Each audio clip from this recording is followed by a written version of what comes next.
एक घने जंगल में एक बहुत बड़ा चींटी परिवार रहता था। हजारों चींटियां एक बड़े पेड़ की जड़ के पास अपना घर बनाए रहती। उनमें एक रानी चींटी थी जो बहुत ही समझदार और दयालु थी। उसकी देख रेख में पूरा परिवार मेहनत और अनुशासन से जीतता। गर्मियों के दिन थे, सूरज खूब तेज चमक रहा था। रानी चींटी ने देखा कि बादलों का जमाव होने लगा है। उसने तुरंत सभा बुलाई। रानी चींटी बोली, मित्रों, बहुत समय हो गया है अनाज इकट्ठा करते। अब बारिश कभी भी आ सकती है। अगर हमने अपनी सुरंगें मजबूत ना की तो पानी अंदर घुस जाएगा। चलो हम सब मिलकर अपनी बस्ती को सुरक्षित करें। सब चींटियां अपने काम में जुट गई। कुछ मिट्टी लाने लगी, कुछ दरारें भरने लगी, कुछ अनाज के बोरे अंदर खिसकाने लगी। कई घंटों की मेहनत के बाद घर पक्का और सुरक्षित हो गया। तभी बिजली चमकी और बारिश शुरू हो गई। चींटियां चैन से बैठकर बारिश की बूंदों को गिरते देखती रहीं। सबके चेहरे पर संतोष की मुस्कान थी। बरसात के बाद जंगल में खूब हरियाली फैल गई। एक युवा चींटी थी, बंटी। बंटी को मीठा खाने का बड़ा शौक था। वो हमेशा ज़्यादा से ज़्यादा दाने इकट्ठे करने की सोचता। एक दिन उसे जंगल में एक बड़ा शहद का टुकड़ा मिल गया। बंटी खुशी से उछल पड़ा।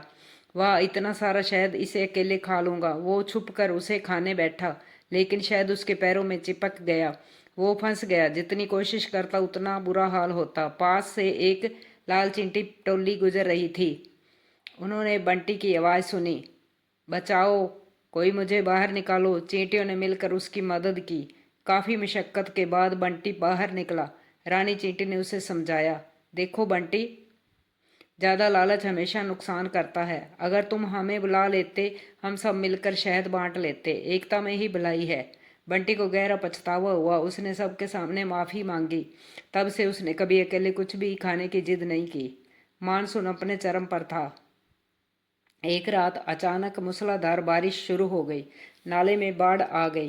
पानी इतनी तेजी से बढ़ा कि चींटी बस्ती डूबने लगी। रानी चींटी ने फौरन ऐलान किया, सब अपने बच्चों को पीठ पर लेकर ऊंचाई पर चलो, कोई पीछे ना रह जाए। चींटियां एक कतार में चलने लगी। बूढ़ी चींटियों को युवा सहारा देते। कुछ बच्चे डर से कांप रहे थे।